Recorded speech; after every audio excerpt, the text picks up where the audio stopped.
ونزوئلا امروز صحنه حوادث بسیار مهمیه که ما روی اون میتونیم آینده اتفاقات دنیا رو تا حد زیادی در 1 سال 2 سال آینده پیش بینی کنیم.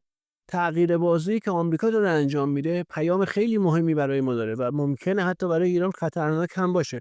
برای اینکه بیشتر در مورد این اتفاقات بدونید خواهش میکنم تا انتها با ما همراه باشید و اگر مایل بودید کانال رو سابسکرایب کنید و ویدیو لایک کنید. ممنونم.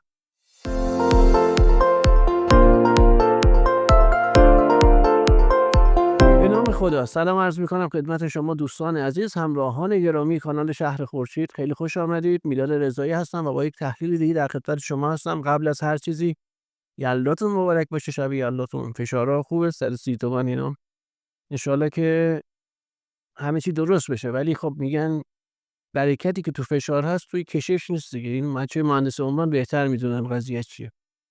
اشاره که اینها هم حل میشه. ما نباید این فشارها رو مردم ما تحمل کنن، اما متاسفانه یک جاهای عمدی هست این فشارها و ربطی دیگه به تحریم و نمیدونم مشکلات نداره. بخشی از اون مافیای پشت پرده‌ای که سعی میکنن قدرت سیاسی در دست خودشون نگه دارن، بعد از اومدن دولت شهید رئیسی احساس خطر شدیدی کردن و امروز دارن انتقام اون روزها رو میگیرن. حالا ان شاءالله در فرصت مناسب در مورد خودش صحبت میکنیم. فعلا بریم سراغ ونزوئلا. امروز خبر رسید که یک نفتکش دیگر ونزوئلا توسط آمریکا توقیف شد. نفتکش چینی بود که اصلا جز اون نفتکش‌های تحت تحریم آمریکا هم نبوده و آزاد بوده. آمریکایی‌ها اومدن با قلدری تمام گرفتنش. اینو شما رو یاد چی میندازه؟ یادتون هست سال 98 اون زمان جنگ نفتکش‌ها بین ایران و غرب شروع شده بود. اینها اومدن همین سیاست رو در مورد ایران رقم بزنن. برنامه چی بود؟ وقتی شما نمیتونی با جنگ نظامی، با درگیری فیزیکی، با فشار اقتصادی کشور رو به زانو در بیاری به صورت مستقیم، میای درآمدهاشو هدف قرار میدی. مخصوصا کشورهایی که تک اقتصادی هستن، یعنی اقتصادشون روی یک چیز بیشتر نیست، نفت حالا یا دو سه تا فراورده خاص. و اگر نفت و گاز رو ازشون بگیری، اینها به شدت دچار مشکل میشن. ونزوئلایی که خودش بحران تورم داره، تورم‌های عجیب و غریبی داره اونجا تجربه میکنه، چرا که ساختار اقتصادیش چسبیده به ساختار اقتصاد جهانی دلار آمریکا و تحت تحریم های آمریکا کمرش داره میشکنه. مثل ایران هم نبوده از اول تحریم باشه، اینها دنبال راه دررو باشن. دولت های غربی اونجا روی کار بودن، همون جوری که امروز دولت مادرو و قبل چاوز ضد آمریکایی هستن. اون موقع دولت هایی بودن و اصلی کار بودن که با آمریکا کامل میبستن و تمام اقتصاد زیر مجموعه دست آمریکایی ها و شرکت های آمریکایی بود. دلیلی هم که آمریکایی‌ها همه فشار میارن بابت همین نفت و اقتصاد ونزوئلا است که بیان دوباره صاحب بشن. چرا باید دست ایران شرق بیفته؟ چرا دست چین باید باشه؟ بغل گوش آمریکاست. به کی میرسه؟ به آمریکا میرسه دیگه از نظر اینها. حالا قضیه چیه؟ قضیه اینه که اینها اومدن حمله نظامی انجام بدن، نتونستن. برای ترور چاوز برنامه‌ریزی کردن، نتونستن. مادرو ببخشید، برای ترور مادرو برنامه‌ریزی کردن، نتونستن. خدا بیامرزه چاوزو، اونم ترور شده ولی اما خب مطرح نشد. بعد اومدن در مورد مباحث اقتصادی زیرساختی ونزوئلا صحبت کردن که ما بیایم با خرابکاری‌های عمدی، هم چیزی که در ایران بهش میگفتن خرابکاری شرافتمندانه بی‌شرف‌ها، ونزوئلا رو به زانو در بیاریم. خب ایران اونجا مشورت‌هایی داد، بسیجی راه افتاد، جلوش گرفته شده.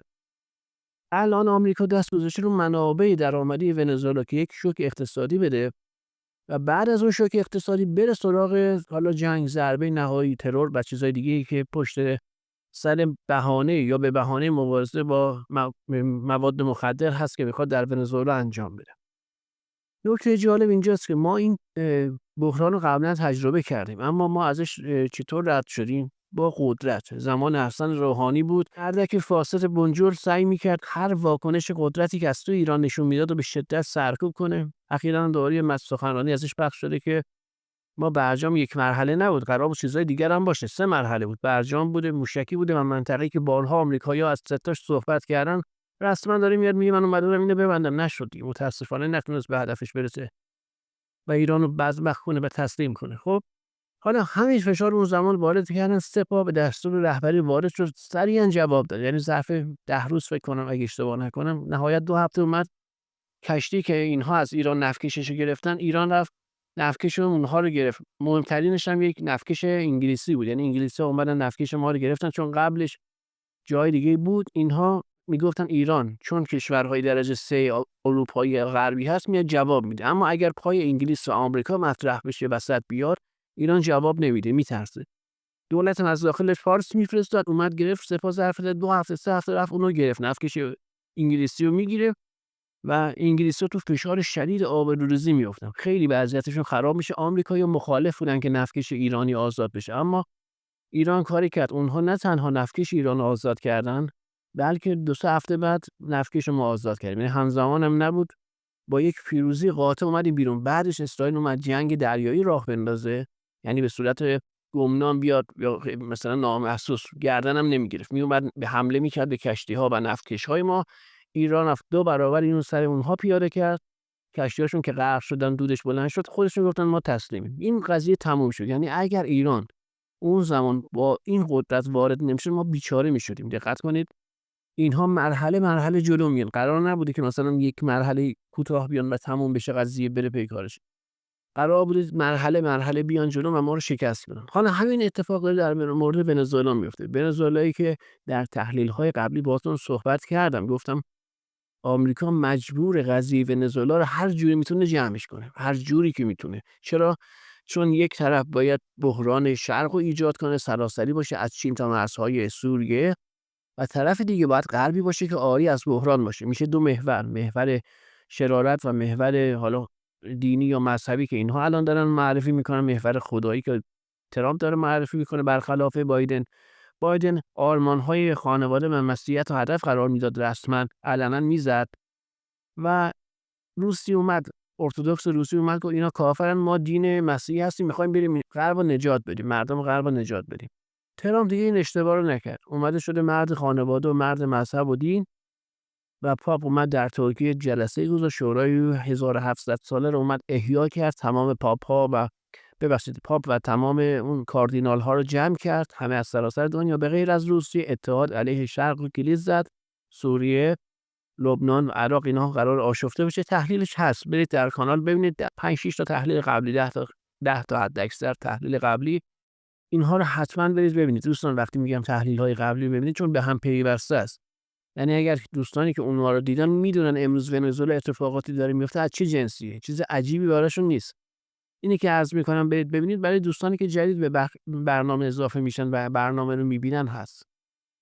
و حالا آمریکا میخواد چیکار کنه؟ میخواد ونزوئلا رو تحت فشار بذاره، خروجی ونزوئلا رو صفر کنه، درآمدش رو بگیره، کشورهای دیگر رو مجبور کنه با ونزوئلا قطع ارتباط کنن، به جز ایران و چین و حالا روسیه احتمالاً و چند تا کشور دیگه. اینها باید چیکار کنن؟ اینها باید تاوان تحریم رسمی نظامی ونزوئلا رو بپردازن، مخصوصا چینی‌ها. خریدار اصلی نفت ونزوئلا هستن اینها. خب چین و روسیه که ارز ایران رو نداره که، اگر هم بخواد کاری کنه باید چیکار کنه؟ باید درگیر نظامی با آمریکا بشه. فعلا این ارز رو نداره. چرا؟ چون مقاماتش بر این باورند که ما با اقتصاد میتونیم آمریکا رو زمین بزنیم. چرا بریم به جنگی؟ فعلا تو این باور میچرخن. دلیلش هم چیه؟ دلیلش هم بخشیش مربوط به دولتی است که رأس کار اومده تو ایران، میگن دولت غربی‌ها اومده، اون اتحاد شرق ضعیف شده. خب این زیاد صحیح نیست. دلیل اصلیش اینه که چینی‌ها در جنگ روسیه و اوکراین دارن می‌بینن تمام غرب علیه روسیه یکپارچه عمل می‌کنن. بازی‌های متناقض داره از غربی‌ها می‌بینه و میگه اگر این بازی‌ها رو بخوان سر من در بیارن، من نمیدونم یا نمیتونم اینجوری بگم مثلا تهاجمی صرف عمل کنم برم جلوی، حالا روسیه بمونه با اینا مذاکره کنه یا ایران بمونه مذاکره کنه. یعنی تکلیف محور شرق هنوز مشخص نیست، تهاجمی نیست. اما آمریکا مطمئن باشه چین رو درگیر میکنه در تایوان. الان دیدی سلاح فرستاده برای تایوان، سلاح‌های زیادی هم، و رسما به چین اعلام جنگ کرده. اگر چین وارد نشه جنگنده‌هاشو میفرسته، اصلا شک نکنید. و اونو حتی ممکنه الحاق کنه به خاک آمریکا. اینو گوشه ذهنتون داشته باشید. یعنی ترامپ ممکنه یه روز بیاد بگه تایوان جزء خاک آمریکاست، اگر چین بخواد بی‌عرضه بازیش ادامه بده. برعکس بخش اقتصادی و بخش زیرساختی که چینی‌ها به قدرت دارن میان جلو، در بخش نظامی دارن ضعیف عمل میکنن، چون هنوز به اون باور نرسیدن که اینها حریف آمریکا میشن یا نمیشن. اگر نه و سلاح هستی، باور کنید آمریکا بارها به اینها حمله کرده بود. تنها دستاوردی که چینی‌ها دارن، کره شمالی و روسیه داره، همین سلاح هسته‌ای که جلوی جنگ مستقیم گسترده رو با اون فعلا گرفته تا یک جایی و بعد از اون وارد جنگ میشن که وقتی مطمئن بشن چینی‌ها و روس‌ها و متحدانشون که هسته‌ای هستن، سلاح‌های هسته‌ایشون رو تو خاک آمریکا استفاده نمی‌کنن. در خاک اروپای غربی استفاده نمی‌کنن. کجا میزنن؟ توی کشورهای بدبخت بیچاره‌ای که هسته‌ای نیستن اونجا استفاده میشه زمین سوخته. حالا همونطوری که در تحلیل‌های قبلی خدمتتون عرض کردم، آمریکا همزمان میخواد محور غرب رو عاری از تنش کنه، یعنی باید حساب ونزوئلا رو برسه، همزمان شرق و تنشش رو افزایش بده. الان با این کار توقیف نفتکش‌ها این کار رو همزمان داره انجام میده، یعنی به غرب، به ونزوئلایی که در غرب هست ضربه‌های سنگینی داره میزنه، همزمان چینی‌ها رو درگیر میکنه، باید بیان برای نفتکش‌هاشون کاری کنن، چون این روند ادامه پیدا میکنه. ببینید ایران سر خریدارهاش اومد حمایت کرد ازشون. چین و روسیه اگر این کارو نکنن، بازه دریای و اقیانوسی که نفتکش‌ها ازش حرکت میکنن در اون حرکت میکنن خیلی گسترده است. قرار نیست که ایران راه بیفته دنبال همین‌ها، هر کس رو گره بیاد در خلیج فارس جوابشو بده که. باید خودشو بیان وسط. ترامپ روی موضوع حساب ویژه‌ای باز کرده. خیلی حساب باز کرده که چینی‌ها اشتباهی بکنن و تنش رو در کل شرق آسیا کلید بزنن. تمام داستان ونزوئلا همینه و چرا برای ما خطرناکه؟ ببینید اینها قرار بود در ونزوئلا درگیر بشن. درگیریشون در ونزوئلا باعث میشد که مدت‌های زیادی در جاهای دیگه نتونن از اسرائیل حمایت کنن. اگر درگیر نشه، درگیر یک جنگ همه‌گیری در ونزوئلا نشه، آمریکا این پتانسیل رو داره که با اسرائیل بخوان به ایران حمله کنن. چرا؟ چون تمام محاسباتی که اینها در مورد قدرت ایران داشتن و ضربه‌ای که از ایران خوردن، یک طرف بخشی در داخل ایران داره با کارشکنی‌های عجیب و غریب بازار رو التهاب میده، ملتهب میکنه، مردم میخواد ناراضی کنه و اینها روی این حساب باز کردن. بخشی از سیاسیون قبض‌دار از جمله حسن روحانی، تیمش، حالا دار دسته قبلی هاشمی رفسنجانی، همه هستن. ببینید دیگه اینها از اصلاح طلب و نمیدونم اصولگرا نداره، اینا یه اتحادی ازشون اومده بالا، رسما دارن این کار انجام میدن. چرا؟ چون تمام منافعشون ممکنه به خطر بیفته اگر نتونن الان آمریکا رو راضی کنن یا اسرائیل رو راضی کنن که بحث تحریم ها رو ادامه بده، بحث حمله به ایران رو ادامه بده، بحث فشار حداکثری ادامه بده. اگر این اتفاق نیفته اینا تعطیل میشن. توی این بخش بازار اینها خیلی دارن تلاش زیادی میکنن، از دلال بگیر تا شرکت‌های گنده هلدینگ که دست اینها هست و دارن بازار ملتهب میکنن و این پارس میره برای اسرائیل و آمریکا. اینجاست که اسرائیل یه دفعه بلند میشه میره آمریکا، میگه من میخوام با ترامپ صحبت کنم که دوباره به ایران حمله کنید. چرا؟ چون داره میبینه بخش نظام ایران با قدرت داره خودش رو تقویت میکنه. از چین، روسیه هر چی کم داره میگیره، در داخل هم داره تعداد موشکاشو میبره بالا که روزی 2000 شلیکو داشته باشه. یعنی حالا بحث پدافند و نمیدونم ریز پرنده و خطرات اینجوری بذارید کنار، تو حالت مثلا میگیم کلاسیک خوبشو میگیریم دیگه. اگر اونها نتونن آسمان ایران تحت کنترل بگیرن، ایران به راحتی تا روزی 2000 موشک رو بتون برای چند ماه، 6 ماه، 7 ماه شلیک کنه. یعنی تعداد موشک‌ها رو میگن خود غربی‌ها مدعی هستن تا روز 3000 موشک دارن آماده میشه، ما میگیم 2000 تا. و این یعنی شخم زدن کامل فلسطین اشغالی. تمام قضیهش تمام میشه. خودشون میدونن. چرا این ریسکو میکنن؟ میگن اگر الان ما جلوشو نگیریم خب سال دیگه اصلا نمیتونیم بگیریم که. اگه الان جلوی 4 تا اراذل اوباشی که در داخل ایران هستن دارن خرابکاری میکنن، حاکمیت بیاد بگیره، سال دیگه این کثافت‌ها رو که ما نداریم که، این خائنا که نیستن که، کی پس به ما از داخل حمایت میکنه؟ یه سری تروریست حالا خرابکار اجاری که به دردشون نمیخوره که باید بازار به هم بزنن، باید سیستم اقتصادی به هم بزنن، باید قوه قضاییه رو دچار بحران کنن. از همه مهمتر بخش رسانه رو نابود کنن که به شدت فعال هستن و روی اون ما قرار خیلی تحلیل بریم که ببینه چه خبره. خب حالا آمریکا اگر در ونزوئلا درگیر نشه، به احتمال زیاد برای یک درگیری با ایران چراغ سبز به نتانیاهو میده. چرا؟ چون ترامپ تمام پرمندی کثافتکاری اون جزیره مخصوصش کارا تو یوتیوب نمیشه، گفت دست اسرائیلی، دست موساده. روز به روز 4 تا عکسش منتشر میکنه. الان ببینید سری جدید که عکسای ترامپ و هیلاری کلینتون و خانواده‌ش و اون کلینتون شوهره رو اینها رو دارن منتشر میکنن. برای چیه؟ برای اینکه نتانیاهو داره میره با آمریکا صحبت کنه سر دو موضوع: یکی جنگنده به این اعراب ندن F35، دوم حمله به ایران رو مطرح کنه. قبل از که بره داره 4 تا عکس منتشر میکنه این مردک رو بشوره بذاره کنار. ترامپ رسما یک عروسکی بیش نیست دست اسرائیل. تمام این که میگن اسرائیل یعنی قدرت‌های یهودی تو آمریکا هستن که پشت پرده هستن، در کانون‌های قدرت هم نفوذ دارن. حالا بحث یهود خیلی بیش است در آمریکا و که تخمی که انگلیس کاشته، اصلا این بحثش خیلی عجیب و غریبه. یه روز باید بشینیم با هم صحبت کنیم. همه اینها باعث میشه که اینها بخوان برنامه حمله به ایران رو دوباره مجددا بیارن رو میز. چرا؟ چون امروز افراطی ترین دولت در طول تاریخ اسرائیل رأس کاره. این دولت اگر نتونه با ایران مقابله کنه، خب کلاه اسرائیل رو حواس دیگه، اینجوری بگم بهتره دیگه.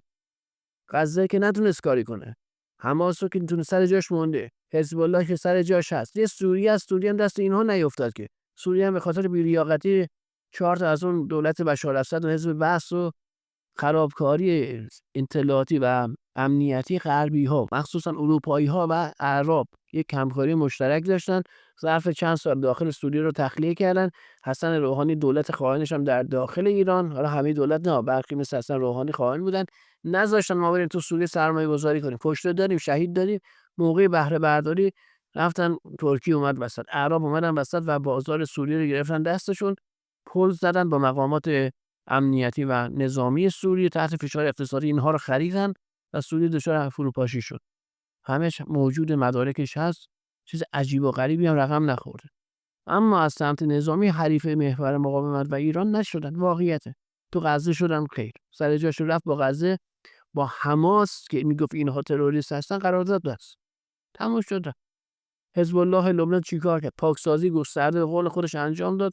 باز مجبور شد بره زیر فشار موشکباران حزب الله، دوباره قرارداد ببنده. ایران هم همینجور جنگ 12 روزه به قول خودش اومد فرماندهان ارشد ایران رو ترور کرد و اتفاقی افتاد این بود فرماندهان جدیدی که اومدن روی کار اصلا عقاید حمله قبلی ها رو نداشتن. با دست باز، با نوش جونشون زدن و با خاک یکسان کردن. دیدید که به غلط کردن افتاده بود نتانیاهو. میگم ما محاسبه کرده بودیم ایران فقط میاد پادگانا رو میذاره، اینا هم ما خالی کرده بودیم. جنگندامون هم برده بودیم قبرس. میگفت تا صبح هم، یعنی تا صبح، میگم یه سال دیگه هم ایران پادگانا رو میذاره، هیچ مشکلی پیش نمیومد. ایران گشت مراکز امنیتی نظامی داخل شهرها شروع کرد زدن و اینجا بود که اینها بیچاره شدن، چون شهرک نشینان دیگه نبودن. خود شهروندان اسرائیل دیگه موشک‌های واقعی دیدن چه شکلیه. از حزب الله هم همین بود.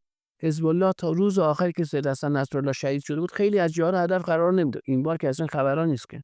از روز اول میزنه پدر اینها رو در میاره. برای همین باباش آمریکا رو برداشته آورده تو منطقه، داره تمام تلاشش رو میکنه که حزب الله رو خلع اصطلاح کنه. خیلی مهمه اینها رو، واقعیت‌ها رو بدونید. در داخل ایران هم فشاری دلاری که الان اول ویدیو عرض کردم ساختگی دوستان عزیز. شما با دلار آزاد مرغ و گوشت بیارید خیلی ارزان‌تر میشه با این چیزی که در بازار هست. چرا این اختلاف قیمت هست؟ برای اینکه دستکاری کنن مردم عصبانی میشن. کی جمع میشه؟ وقتی که حاکمیت به این نتیجه برسه که این خانواده بازی یه عده پسرخاله بازی، این هفته خواهر اونو گرفته، اون هفته برادر اینو گرفته، این هفته نمیدونم مادر اونو گرفته، نذارین دهنمون باز بشه. اینها دیگه تا یه جایی برای امنیت ملی ایران خطرناکه. باید اینها برن تصفیه حساب کنن. اگر ایران حاکمیتش به این نتیجه رسید، خب رسید. نرسید، اینها غرب، این که میگم اینها یعنی دشمنان ایران، مجبورشون میکنن به این نتیجه برسه. دوباره حمله میشه، دوباره اینها بیان مردم بیارن وسط خیابون، هزینه میدن. الان نیست سقوط کنه ایران که دولتش خیلی پیچیده‌تر از این چیزها هست. مردم هستن هزینه‌شو میدن، بالاخره یه جایی یکی صداش در میاد دیگه که آقا اون پدر سوخته که رفته غرب رو داره تحریک میکنه، بگیرید پدرشو در بیارید. بالاخره به اینجا خواهد رسید. حالا آقایون یا میفهمن یا به قول معروف میفهموننشون. خب بگذاریم قضیه ونزوئلا رو عرض کردم خدمتتون. ونزوئلا با تحریم سنگین روبرو شده. اگر آمریکا اینجا نتیجه بگیره، خب اینو ادامه میده. اگر نگیره، وارد فاز بعدی میشه که اون فاز تو یک برنامه جداگانه بهتون میگم، خیلی جالبه که اون فاز آماده باشید از قبل که چه اتفاقاتی میفته. اجازه بدید ببینیم واکنش چین، روسیه و ایران نسبت به این اتفاقات چیه. واکنش ونزوئلا چی هست؟ ببینید احتمالاً تا چند تا کشتی اینها تحمل میکنن و بعد یه سری اتفاقات میفته برای آمریکایی‌ها که کسی گردن نمیگیره. شاید هم رسانه‌ای نشه، یه جوری منفجر بشه، یه کشتی آتیش بگیره، چیز از این دست که هزینه پرداخت کنه آمریکا در مقابل گرفتن نفتکشو. یه دفعه دیگه نفتکش آتیش گرفت، تو فضای مجازی خبرش اومد که یه نفتکش آمریکایی یه جایی تو دریا آتیش گرفته.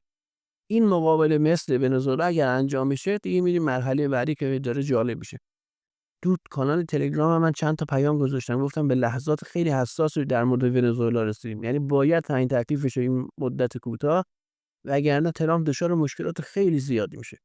من بیشتر از این وقتتون رو نمیگیرم. خیلی ممنون که تا اینجا با ما بودید دوستان. هر مشکلی که کشور ما داریم مال خودمونه، یعنی چاره‌ای نداریم، این مشکل رو باید حل کنیم. در گذشته مشکلات خیلی سنگین‌تری بوده، بخشی از مردم بیخیال بودن، حل نکردن و کل کشور و از همه مهمتر تمامیت ارضی ایران هزینه شده.